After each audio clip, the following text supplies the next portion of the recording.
गोविंद नाम का व्यक्ति एक ठेले में एग नूडल्स फ्राइड सैंडविच बनाकर बेचकर अपना गुजारा करता था। पहले वो एग नूडल्स बनाता, फिर ब्रेड स्लाइसेस को सेककर उनके बीच में एग नूडल्स रखकर लोगों को देता था। लोग आकर उसके बनाए हुए एग नूडल्स फ्राइड सैंडविच मजे से खाते थे।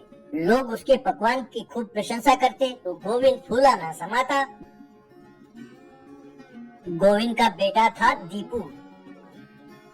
उस गांव में हाई स्कूल ना होने के कारण वो कुछ और बच्चों के साथ मिलकर जंगल के रास्ते से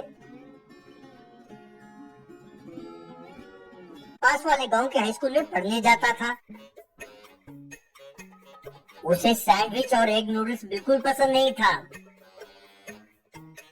गोविंद दीपू से, सारा गांव मेरे एग नूडल्स और फ्राइड सैंडविच पर फिदा है और तुम कहते हो तुम्हें पसंद नहीं। बिना उसका स्वाद चखे तुम ऐसे कैसे कह सकते हो? एक बार खाकर तो देखो। तब दीपू, बापू इसे देखकर ही मुझे उल्टी आती है, मुझसे जबरदस्ती ना करो। उस गांव के पुलिस वाले भी ठेले के पास आकर उसका नूडल सैंडविच खाते थे। पुलिस वाले पैसे देने की बात करते तो गोविंद उन्हें प्यार से मना कर देता था। एक दिन दीपू गोविंद के ठेले के पास आया और कहने लगा, बापू हर रोज कहते रहते हो ना कि एक सैंडविच खाओ खाओ। ठीक है, अब मेरे लिए 4 नूडल सैंडविच बना कर दो, मैं इसे स्कूल ले जाकर इंटरवल में खाऊंगा। खुशी के मारे गोविंद, क्या सच कह रहे हो बेटा? अरे वाह बेटा, तुम एक बार खाकर देखो, बस जिंदगी भर मजे से खाओगे। कहकर उसने सैंडविच का पार्सल बनाया और दीपू को दिया। उसे लेकर दीपू वहाँ से चला गया। इस तरह दीपू हर रोज गोविंद के पास आकर उससे सैंडविच लेकर जाने लगा। एक दिन पुलिस वाले आकर वहाँ खाने लगे। तभी दीपू वहाँ आया और कहने लगा, बापू जल्दी से मुझे सैंडविच बना कर दो, हर रोज ये देर करोगे तो मुझे परेशानी होती है।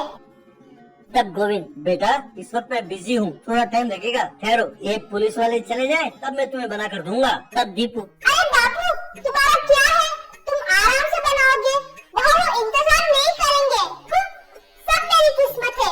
ठीक है जल्दी बनाओ। इस तरह गोविंद ने उसे सैंडविच पार्सल बना कर दिया।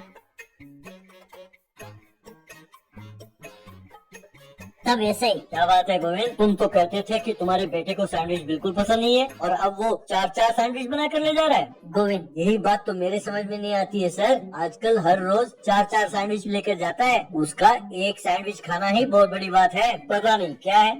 ये सुनकर एसआई को शक हुआ। एसआई गोविंद से, गोविंद पता नहीं क्यों मुझे तुम्हारे बेटे पर शक हो रहा है, तुमने गौर किया? उसने कहा था कि अगर देर करेंगे तो वो इंतजार नहीं करेंगे, यानी ये जो सैंडविच ले जा रहा है अपने लिए नहीं किसी और के लिए ले जा रहा है। उसको डर है कि अगर इसने देरी की तो वे नाराज हो जाएंगे। पता लगाना होगा कि वे कौन है, उसके सीनियर या कोई और।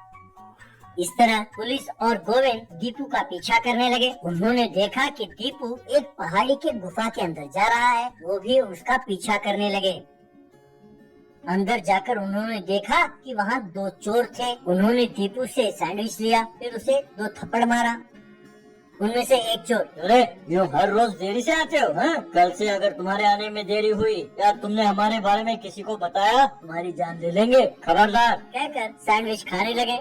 तब ऐसे ही, कमीने ये तो जेल से भागे हुए कैदी हैं, कन्ना और मुन्ना, इन्हें पकड़ने के लिए हमने चारों ओर चेक पोस्ट लगाया है, इसीलिए ये यहाँ छिपे बैठे हैं। लगता है स्कूल से लौटते वक्त तुम्हारा बेटा इनके गिरफ्त में आ गया। कॉन्स्टेबल्स अटैक, ऐसा कहा। बस पुलिस ने उन दोनों को चारों ओर से घेर लिया और उन्हें खूब मारा, फिर उन्हें ले जाकर जेल में डाल दिया।